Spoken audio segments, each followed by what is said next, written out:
How do you deal with betrayal? I hope you've never been betrayed, but if you have been, how do you deal with it? Because betrayal is one of the most difficult things and challenges to overcome. Why? Because it undermines the very pinnings of our relationships. Someone you've trusted, a spouse, family member, a friend, an ally, a partner, and then they do something that breaches that trust. What do you do now? Is it just enough to say, oh, I'm sorry, I made a mistake? How do you know they won't do it again? So there's that type of that conviction, that absolute clarity that you had has now been unfortunately compromised. And especially if it's a serious betrayal. So it would seem to suggest that once someone has been betrayed, too bad. You move on. You have to find other friends. But we know that's not so simple. Look at children who've been betrayed by parents or by family members. They always have problems with trust issues. Because then they meet as they get older and they enter their own relationships. They start testing because they're acutely sensitive to being betrayed, to being disappointed, especially if it happened on an ongoing basis. And they never learn the ability to just let go and trust someone. I can't tell you how many situations I personally have dealt with that it came down to that element, the insecurity that resulted from a betrayal. And yet, we find that there are people who have had that challenge, and not only have they overcome it, they've gotten stronger in their connection. How's that possible? Without going into denial or just disconnecting, a dissonance. So, fascinatingly, this time of the year, this season, the holiday season, addresses this very topic. In many ways, it's the essence of this entire season. And that's why in this continuing series that we've been doing called 60-Day Journey, the 60-Day Journey is the story of love, betrayal, and reconciliation. So a little history, and then we'll apply it to our lives. But before we go there, I want to just add a critical point. In our times especially, you can sense that we also have big trust issues. I mean, look what's going on with those at war, whether it's Ukraine, but let's talk about the Middle East. Can we trust our allies? And if you can't trust your allies, that is subtly or overtly a form of betrayal. Can we trust the media? Can we trust political parties, our leaders? And you see the polarization that's taking place. I am sure this has always been an issue, trust. But for some reason it really stands out today. Maybe technology amplifies and broadcasts it in a way that has become mass, on a mass scale. But regardless, it's definitely a very relevant and important topic that affects us all. Whom can you trust? And what do you do when you have been betrayed? So, what is the story, the history? The Bible tells us that at Sinai was a marriage, a commitment, a full marriage between God and the people. It's actually called that. And then 39 days later, though they had accepted at this marriage at Sinai that they would not marry another god, so to speak, the people went ahead and built a golden calf, absolutely violating that commitment in a very deliberate way. There's all kinds of explanations, how could they have done it, but they did. Moses, who was then on the mountain, comes down hearing this terrible news. He shatters the tablets. The tablets was the marriage contract that he had received from God, which included the second commandment, do not worship other gods. He then, after reprimanding the people, goes back up on the mountain and challenges God and beseeches him and begs him, please forgive the people. Because you can imagine that God said, look, I did nothing. What did they do to me? How can I trust them? How can I have a relationship with them? How can I be married to them? Build another nation. Start new. And Moses refuses. Forgive them. They're human beings. Yes, they're accountable and they're responsible and they will have to be dealt with. But I need you to give me hope. I need you to give me a back door. Some opening that we can amend. And we can find a way to rebuild the trust. That was the challenge Moses was faced. And if you think about it, it's an extremely relevant challenge to all of us when we're faced with the same situation. Do we give up and move on? Or do we try to repair? Now in this case, Moses was confident, supremely and absolutely confident that the relationship can be repaired. So I'm not going to say and apply that to every situation. There are situations in human relationships that sometimes you can't trust.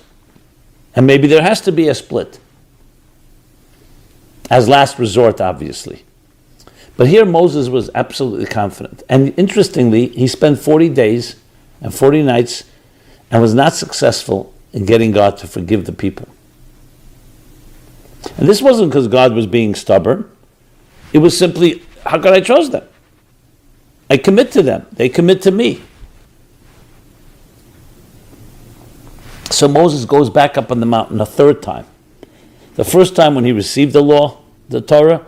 The second time when he's asking for forgiveness and is not successful. And the third time.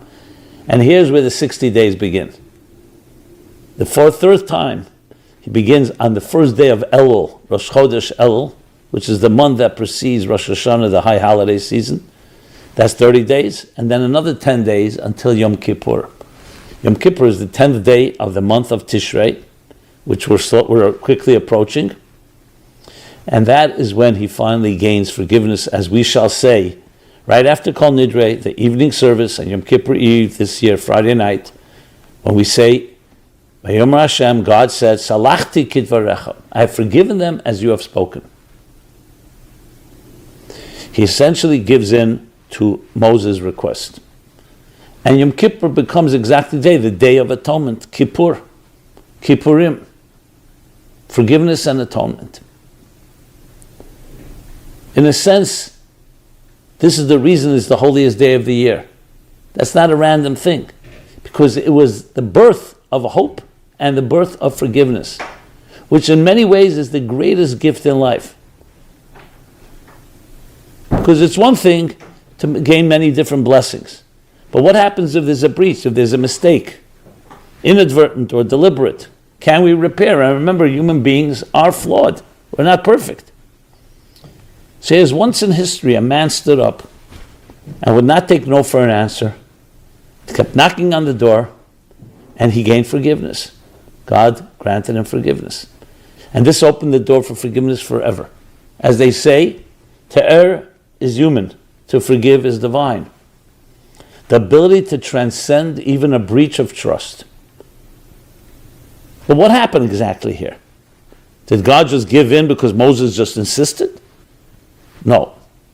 Moses' persistence, what it did was it reached, so to speak, we can't talk in anthropomorphic terms, so to speak, reached a deeper place in the divine heart, if you wish.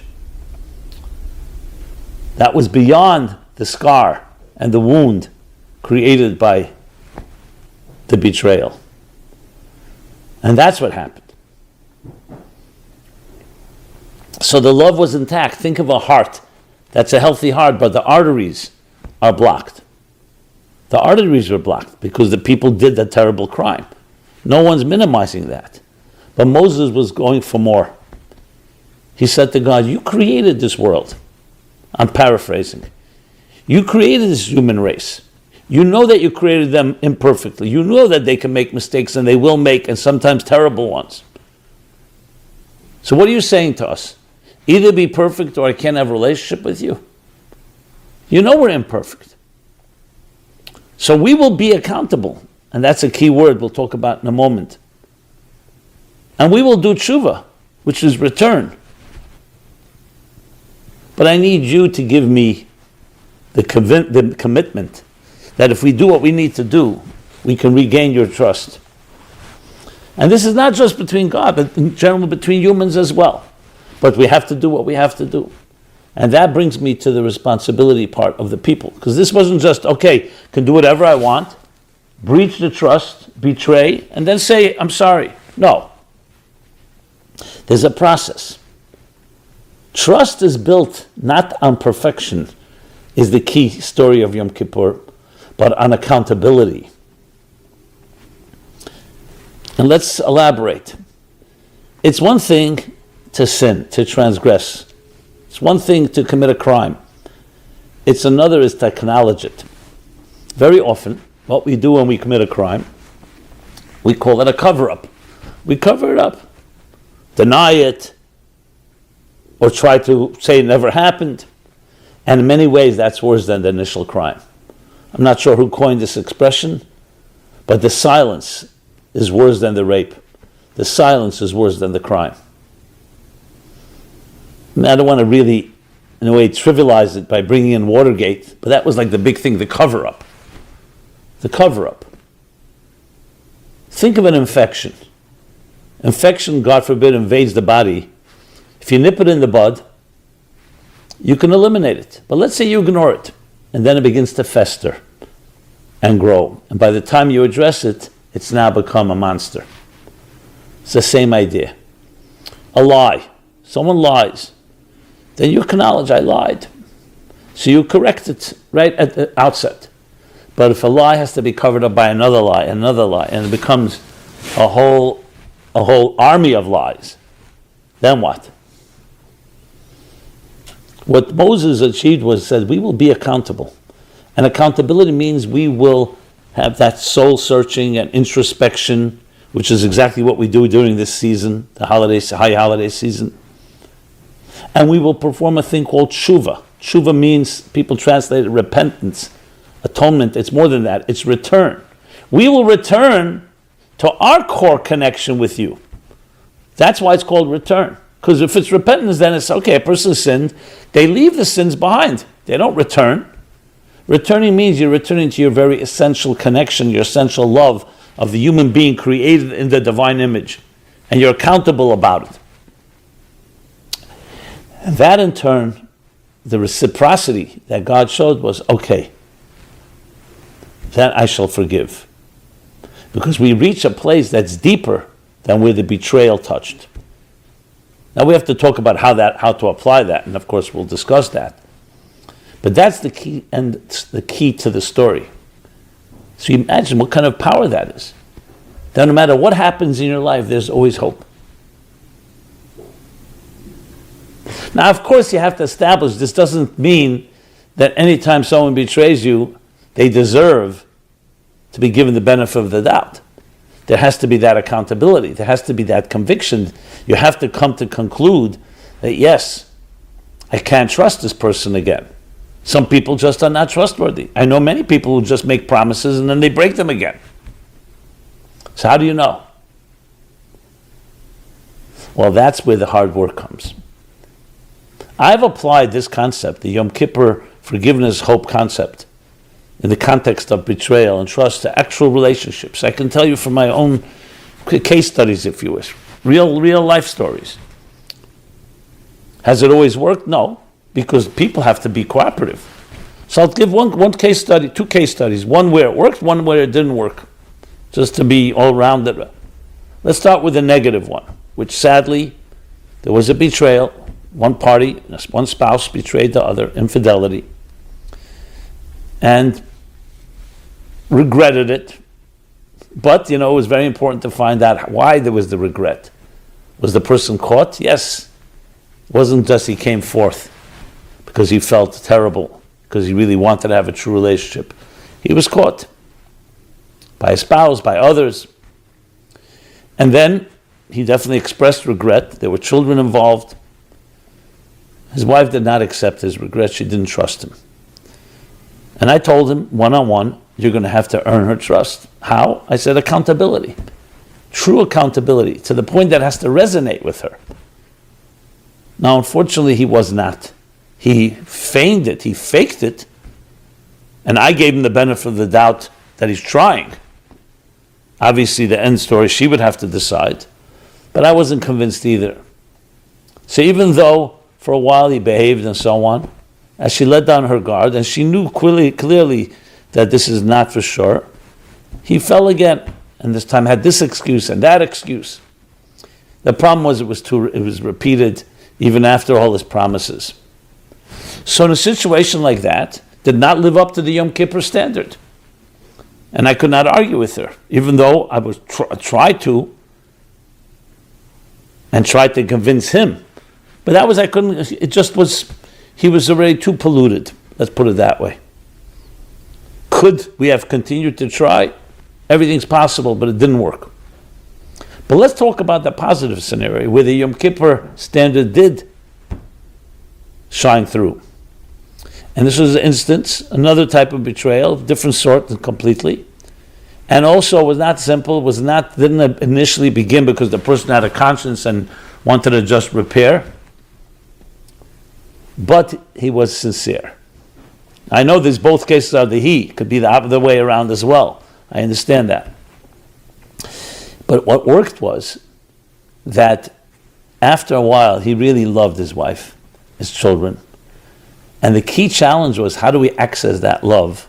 Should be stronger than his so-called improprieties, stronger than his desires and his temptations. And it came down to really for him to appreciate, why is he married in the first place? What is this marriage about? What's the legacy that it will leave? So basically he came to a more spiritual place in his life that was stronger than he had the commitment when he got married. That's exactly the Yom Kippur story. At Sinai there was a marriage, but it was not challenged in a real way. The challenge of that they abrogated and they betrayed God brought out a deeper connection, and that's exactly what happened in this case. I don't know exactly, but similarly. And he learned to appreciate his spouse more than ever, and she learned to appreciate him. And that's when it clicked. It wasn't easy, it didn't take a month, it took time, but there was true accountability because there was true love. If you ask them today, and I have definitely sent people to them with their permission, of course, the wife will say, I was not ready to forgive him. I did not think he would regain my trust. But he did. Because there are things he did that he never had done before, that he didn't have to do. It wasn't for show. He actually dug deeper and found the soul connection to his spouse and to his family, and obviously did not ever betray again. Is he a perfect human being? Absolutely not. But in this area, he reached that higher state. And that's why Yom Kippur is the holiest day, the most sacred day. So my friends, what I would say is, it's absolutely possible. But it takes work. It takes honesty, integrity, sincerity, and yes, hard work to get out of your comfort zone, to not think you can get away with it, because that's the first step that people turn to. Maybe I can get away with it. Maybe I can maneuver my way. Especially if you're smart, I'll be shrewd, I'll cover up, half lies. Everyone can cover their tracks. That has to be completely discarded, that option. It has to be honest, vulnerable. Yom Kippur is a day of vulnerability. Now, of course, it requires vulnerability on everyone's part, because everyone can get hurt. That's what trust is about. If you don't want to be hurt, you just lock yourself up, you just never let anyone into your life. There's never trust, and there never can be a breach of trust. But we're talking about here opening up. And when I dealt with that situation and many others, I absolutely cited the Yom Kippur story because it's such a beautiful story, it's such a powerful lesson and empowerment that it's possible. And it happened on the highest levels. We're talking about the ultimate betrayals. Can this take place in the world today? Yes, but there are conditions. You need the honesty. What I find the problem is I don't find there's honesty and therefore there's no trust. It's one thing two people who are disagreeing And then they say, okay, let's sit down. But no, but everybody's just manipulating, pandering. It's all driven by self-interest. That can never cultivate trust. What that creates is if my self-interest and your self-interest happen to intersect, okay, for this short period of time, let's cooperate. But it's not a lasting relationship. This is a crisis in our times, both on a personal level and on a collective level and a global level. So Yom Kippur shines as a shining example of a standard that we should all be reaching. But that requires a certain, as I said, approach, a mindset. And that's our challenge today. The capacity to achieve that type of forgiveness is absolutely there. So finding forgiveness in times of betrayal is absolutely in reach. But Yom Kippur teaches us how. On Yom Kippur, we refrain from eating, there's fasting. We dress in white. We are sensitive and vulnerable. You don't go with arrogance. It's not, oh, I'm going to gain forgiveness, great, let's go for it. There's a lot of refrain, a lot of restraint and humility. What we call bittul, stepping back, suspending yourself in face of receiving something greater. When a person has that, yes, you can gain the highest levels of forgiveness and connection and reconnection, even stronger than the bond that was there before. So now the challenge is, the next step is ours. Can we reach such level of modesty, such level of introspection, of accountability? Now, if you ask me, how do you reach that? Well, that comes down to your own asking yourself, where are you? Where do you stand? Do you have that within you? As one person told me recently, I think I've lost that part of myself, that innocence, that naivete, positive naivete. I've become too jaded by life. I've seen too many betrayals. I've been betrayed. I have betrayed others. I don't think there's a way back. Makes you cry. And I did. I said to him, but that's not the case. I know you. And every morning we say, the soul you've given me is pure. We have that purity. And Yom Kippur reminds us every year of that purity and sanctity and whiteness, clarity and clarity and cleanliness. But it's more than cleanliness in the physical sense. It's like a clean slate, the type of going back home to the very essence of who you are. And that is indeed the journey of Yom Kippur. So I would encourage each one of you and myself to use Yom Kippur well this year more than ever. Whether you go to synagogue or you experience Yom Kippur in another fashion, it is a journey through the 5 levels of your soul, which I discuss at length in 60 days, in the book 60 Days. You could check it out online as well. And it's a journey back to who you really are. Yes, as a newborn. Pure, innocent, vulnerable. That doesn't mean we ignore the realities of our lives today, but we're accountable about it. And we want to connect to that inner child. We want to connect to that pure place and then integrate it and that infuse our current lives. Wouldn't that be something? So if we enter with that type of commitment, doesn't mean we'll achieve it all, but we try our best and we're sincere about it. The doors open up from above. There will be a response. So we have to initiate, and it's our first step. So may everyone be blessed with the courage, the strength, with the commitment to celebrate Yom Kippur in that powerful way. May you be blessed with it's written and sealed in the book of life, and be blessed with a healthy, joyous year. Only revealed blessings, abundance materially and spiritually. And may we continue our journey and recognize that the real you is that pure you, and the rest is the projected you. And our job is to bridge the two and allow the real you to inform the rest of our lives.